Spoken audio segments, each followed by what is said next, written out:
ఈ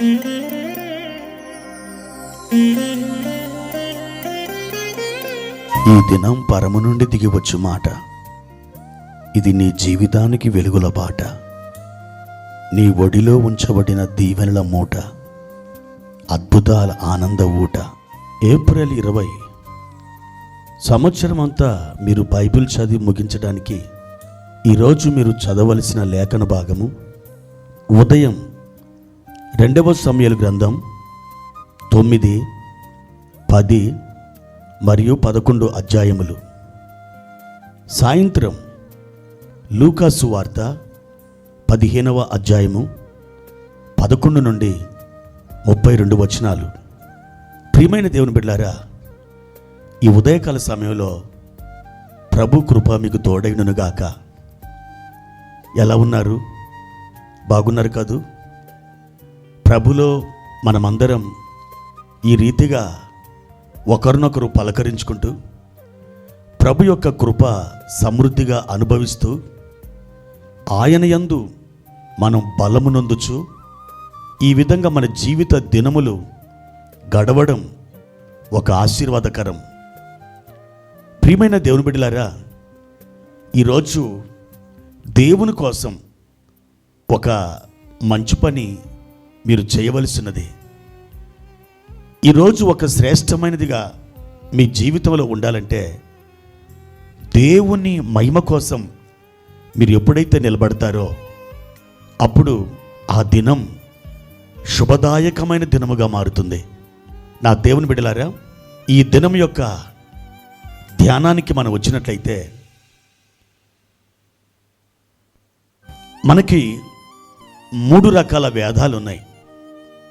లిఖిత వేదం, మనోవేదం, ప్రకృతి వేదం. లిఖిత వేదం అంటే వ్రాయబడిన దేవుని వాక్యం. వ్రాయబడిన దేవుని వాక్యము ద్వారా దేవుడు మనతో మాట్లాడతాడు. దేవుడు వ్రాయబడిన ఆ మాటలలో మనకు అర్థమవుతాడు.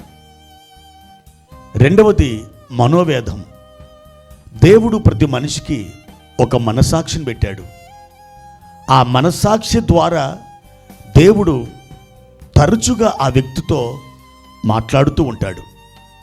చాలాసార్లు మనస్సాక్షి చెప్పే విషయాలు మనం ఎంతమాత్రం పట్టించుకోం.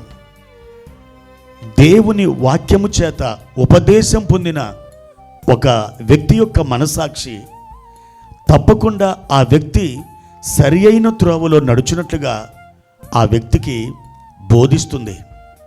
కాబట్టి ఆ మనోవేదం యొక్క సంగతులు కూడా మనం ఆలోచించాలి, గైకొంటూ ఉండాలి. ఇకపోతే మూడవది ప్రకృతి వేదం. మనం ప్రకృతిని చూచినప్పుడు ప్రకృతిలోని ఆయా సంగతుల ద్వారా దేవుడు మనతో మాట్లాడుతూ ఉంటాడు. దేవుని గురించి ప్రకృతి విశేషమైన సంగతులను మనకు తెలియజేస్తుంది. మనం వాటిని అర్థం చేసుకోవడానికి ప్రయత్నం చేయాలి. ఒక ఆకు రాలుతూ ఇలా చెప్పిందట, ఈ జీవితం శాశ్వతం కాదని. మనం అనుకుంటాం, నేను శాశ్వతంగా బ్రతుకుతాను, శాశ్వతంగా ఇలాగే ఉండిపోతానని. కానీ అది శాశ్వతం కాదని ఎండిన ఆకు రాలుతున్న ఆ దృశ్యాన్ని చూసి మనం గ్రహించగలగాలి. ఒక పువ్వు వికసిస్తూ చెప్పింది ఏమని? జీవితంలో గౌరవంగా నువ్వు జీవించాలని. అవును, వికసించిన పువ్వు నేర్పిన పాఠం అది. ఒక క్రొవ్వొత్తి కరిగిపోతూ ఇలా చెప్పింది, జీవితంలో అంతం మట్టుకు నీవు ఇతరులకు వెలుగును పంచమని. ఆకాశంలో ఒక మెరుపు మెరుస్తూ ఇలా చెప్పిందట, నీ జీవితంలో ఉజ్వలంగా ఉండమని. ఒక పచ్చని వృక్షం చెప్పిందట ఏమని? తనలాగే ఎండలో ఉన్నప్పటికీ అనేకులకు నీడను పంచమని.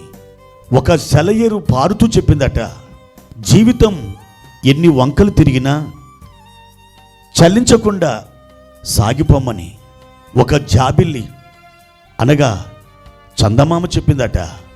ఏమని? నాలాగే చీకట్లో వెలిగే చిరుదీపమై అనేక మంది బ్రతుకులను వెలిగించమని. ప్రియమైన దేవుని బిడ్డలారా, ఇలా మీకు ఎన్నైనా చెప్పొచ్చు. ప్రకృతిలో ప్రతి వస్తువు ద్వారా ఒక పాఠం మనం నేర్చుకోవచ్చు. చిన్నపిల్లల నుండి ఒక పాఠం నేర్చుకోవచ్చు, వృద్ధుల నుండి ఒక పాఠం నేర్చుకోవచ్చు, అనేక జంతువుల నుండి ఒక పాఠం నేర్చుకోవచ్చు. నేర్చుకోవడానికి నువ్వు ఇష్టపడలే, కానీ విస్తారమైన పాఠాలు దేవుని దగ్గర సిద్ధంగా ఉన్నాయి. మరి నేర్చుకోవడానికి నువ్వు సిద్ధమా? ప్రార్థన. పరిశుద్ధుడా, ప్రేమ కలిగిన తండ్రి, మీ ఘనమైన ఉన్నతమైన నామానికి కృతజ్ఞతాస్తుతులు చెల్లిస్తున్నా. మా ప్రియుడా, మా జీవితంలో మేము అనేక సంగతులను నేర్చుకోవడానికి మేము వినయము కలిగి మీ పాదాల యొద్ద ప్రభా, మాకు తెలియని సంగతులు ఎన్నో ఉండగా వాటిని నేర్చుకొని అభ్యసించడానికి మీ విశేషమైన కృపను దయచేయమని ప్రార్థిస్తున్నాం. మా తండ్రి, మేము నేర్చుకొనదగిన ఒక అద్భుతమైన కృప పొందినటువంటి వారమై మీ యొద్ద నేర్చుకొనుటకు సహాయము చేయండి. యేసు నామమున అడిగి వేడుకుంటున్నాము తండ్రి. ఆమెన్.